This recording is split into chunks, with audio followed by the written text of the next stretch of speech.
है 6।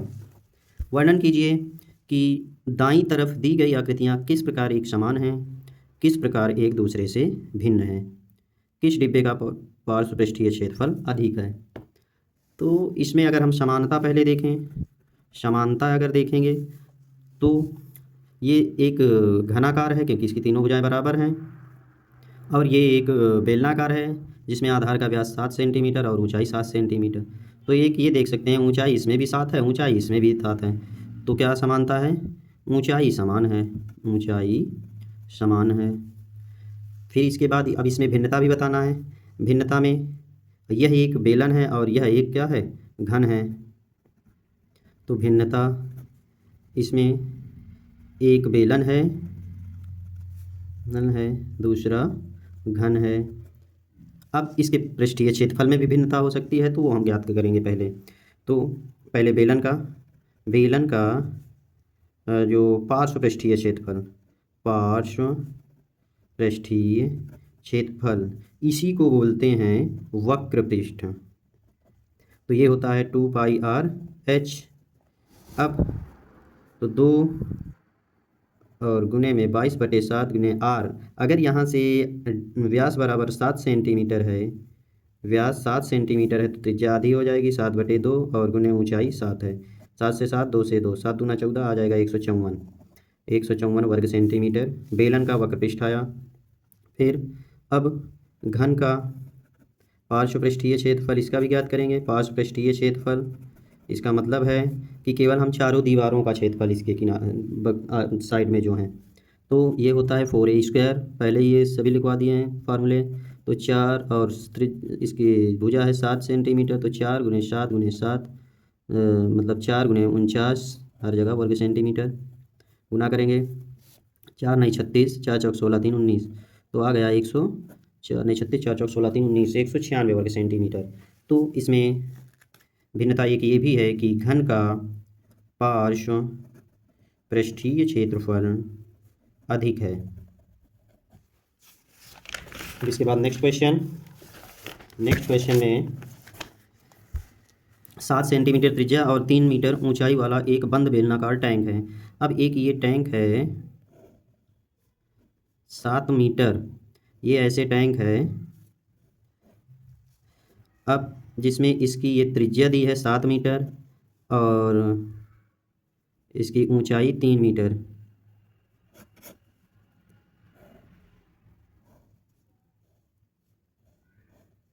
त्रिज्या 7 मीटर और ऊंचाई जो है इसकी ये 3 मीटर दी हुई है। तो टैंक किसी धातु की एक चादर से बना हुआ है। उसे बनाने के लिए वांछित धातु की चादर की मात्रा ज्ञात कीजिए। तो आप इसमें देख सकते हैं कि जो ये एक बंद टैंक है, पहले तो ये समझेंगे। बंद है तो मतलब यहाँ से भी बंद है और नीचे से तो बंद है ही। इसका मतलब जब हमें इसका ज्ञात करना होगा इसकी चादर की मात्रा, तो क्योंकि चादर यहाँ भी लगी हुई है, यहाँ भी लगी है, यहाँ भी लगी है और यहाँ भी लगी है, इसका मतलब इसके संपूर्ण पृष्ठ पर लगी है। तो हमें संपूर्ण पृष्ठ का क्षेत्रफल ज्ञात करना होगा। तो r बराबर पता है 7 मीटर, h बराबर पता है 3 मीटर। तो चादर की मात्रा इसका संपूर्ण पृष्ठ, तो ये फार्मूला होता है 2πr कोष्ठक में h+r वर्ग इकाई मान रखेंगे 2 गुने 22/7 और गुने r कितनी है 7 है और h 3 + r 7 वर्ग मीटर। तो 7 से 7 कट गया, 22 दूना 44, 7 3 10 वर्ग मीटर, तो आ जाएगा 440 वर्ग मीटर। इसी प्रकार अगला क्वेश्चन है एक खोखले बेलन का वक्र पृष्ठीय क्षेत्रफल। एक खोखला बेलन है, उसका वक्र पृष्ठीय क्षेत्रफल। खोखला बेलन अब कौन सा होगा, किसको हम कहेंगे कि जिसमें इसके दोनों सिरे बंद नहीं है, तो वो एक खोखला बेलन है। इसका जो वक्र पृष्ठीय क्षेत्रफल मतलब ये वाला पूरा भाग जो टेढ़ा है, इसका है 42 24 वर्ग सेंटीमीटर। इसकी ऊंचाई के अनुदिश काट कर 32 सेंटीमीटर चौड़ाई की एक आयताकार चादर बनाई जाती है। आयताकार चादर का परिमाप ज्ञात कीजिए। अब ये इस प्रकार है, ये खोखला बेलन। अब इसकी ऊंचाई के अनुदिश, मतलब ऊंचाई ये हुई, तो इसकी ऊंचाई के अनुदिश 32 सेंटीमीटर 32 सेंटीमीटर चौड़ाई की एक आयताकार चादर बनाई जाती है।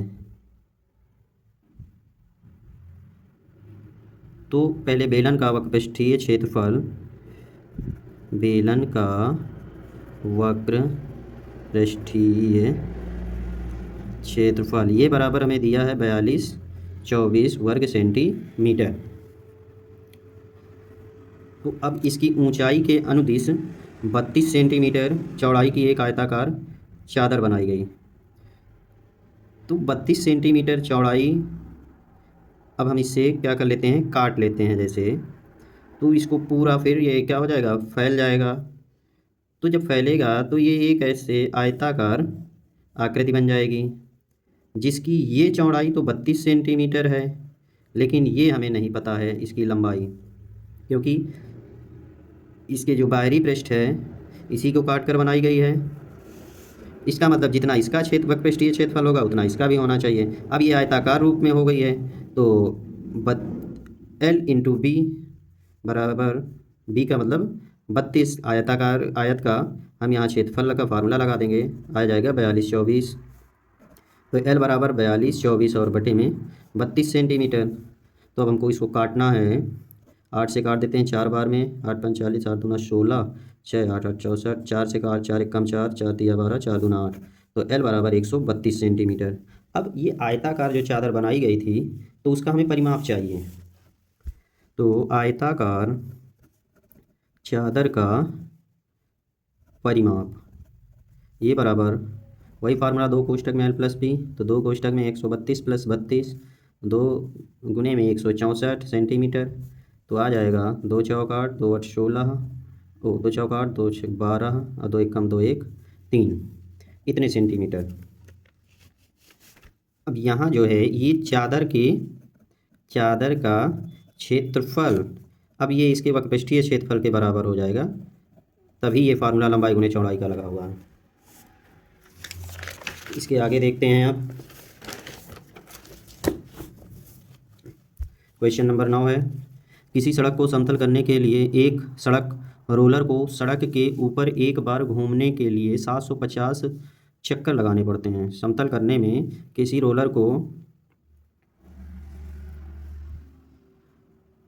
घुमाने में 750 चक्कर लगते हैं।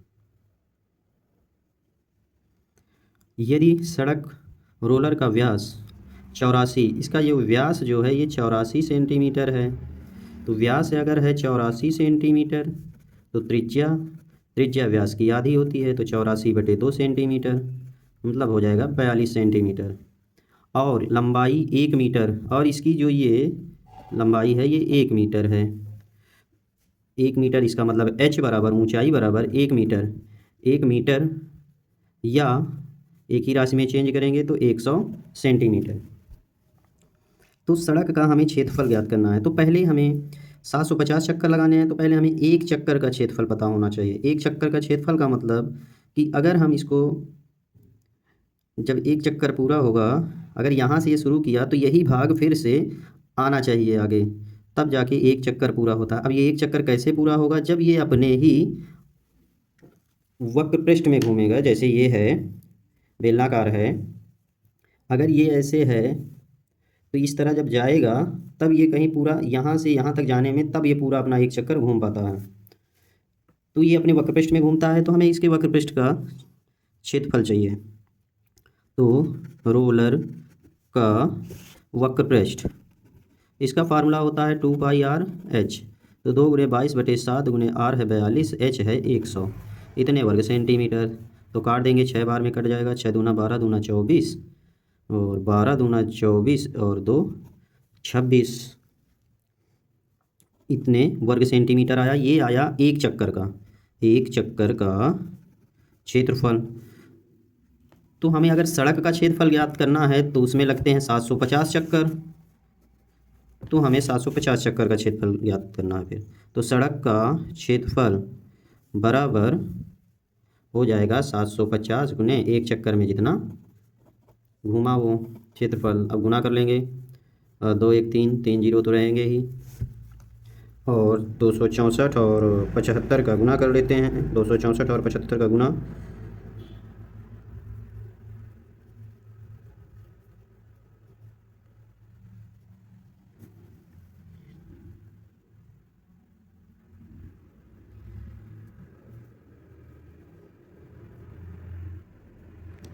तो आ जाएगा 19,008। ये और जुड़ गया इसमें, तो इतने वर्ग सेंटीमीटर।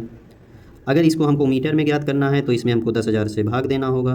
तो 19,800 फिर 3 बार 0 बटे में 10,000, तब हम ये वर्ग मीटर में बदल जाएगा। तो 4 जीरो से 4 जीरो कैंसिल, अब आ जाएगा 1980 वर्ग मीटर। अब इसके आगे क्वेश्चन नंबर 10वां है, जो कि लास्ट क्वेश्चन है। एक कंपनी अपने दूध पाउडर को ऐसे बेलनाकार बर्तनों में पैक करती है जिनका व्यास 14 सेंटीमीटर और ऊंचाई 20 सेंटीमीटर है। कंपनी बर्तन के पृष्ठ के चारों ओर एक लेवल लगाती है, जैसा कि आकृति में दर्शाया गया है। आकृति में दर्शाया गया है इस तरह, ऊपर 2 सेंटीमीटर खुला, नीचे 2 सेंटीमीटर खुला है, और बीच में, मतलब पूरी ऊंचाई अगर 20 सेंटीमीटर है तो ये जो बीच वाला भाग बचा है इसमें कितना, 2 इधर से कम, 2 इधर से, 2 2 4, तो 16 सेंटीमीटर कम बचेगा यहाँ। 16 सेंटीमीटर ये भाग बचा। व्यास है 14 सेंटीमीटर, तो त्रिज्या, तो व्यास बराबर 14 सेंटीमीटर, तो त्रिज्या बराबर हो जाएगी 14/2 सेंटीमीटर बराबर 7 सेंटीमीटर। यदि यह लेवल बर्तन के तल और शीर्ष दोनों से 2 सेंटीमीटर की दूरी पर चिपकाया जाता है तो लेवल का क्षेत्रफल, हमें लेवल का केवल क्षेत्रफल ज्ञात करना है। अब ऊंचाई हमें जो इस बर्तन की दी गई है 20 सेंटीमीटर दी गई है, लेकिन हमें लेवल का क्षेत्रफल ज्ञात करना है, क्योंकि लेवल इसके चारों ओर लपेटा गया है। ऊपर से 2 सेंटीमीटर छोड़ा, नीचे से 2 सेंटीमीटर, तो 2 और 2 मिला के 4 सेंटीमीटर, टोटल 20 था, तो 20 में से 4 घटा दिया, 16 सेंटीमीटर बचा। तो अब लेवल की ऊंचाई कितनी है, लेवल की ऊंचाई h बराबर ये है 16 सेंटीमीटर, और इसमें जो त्रिज्या तो 7 सेंटीमीटर है ही। अब लेवल का हमको क्षेत्रफल ज्ञात करना है, इसका मतलब ये और कहीं नहीं फैला हुआ है, संपूर्ण पृष्ठ में तो है नहीं, हमें इसका वक्र पृष्ठ ही चाहिए। तो लेवल का क्षेत्रफल, क्षेत्रफल का मतलब इसका चाहिए वक्र पृष्ठ, ये होता है 2πr/h। तो 2 गुने पाई का मान 22/7 गुने r 7 है, और ऊंचाई 16 है, इतने वर्ग सेंटीमीटर। 7 से 7 कट गया, तो 22 दूना 44 और गुने में 16 वर्ग सेंटीमीटर। 16 चौक 64, 16 चौक 64 और 6 70 वर्ग सेंटीमीटर। तो 704 वर्ग सेंटीमीटर लेवल का क्षेत्रफल आएगा। अब इसके बाद हम लोग देखेंगे अगली एक्सरसाइज 9.3।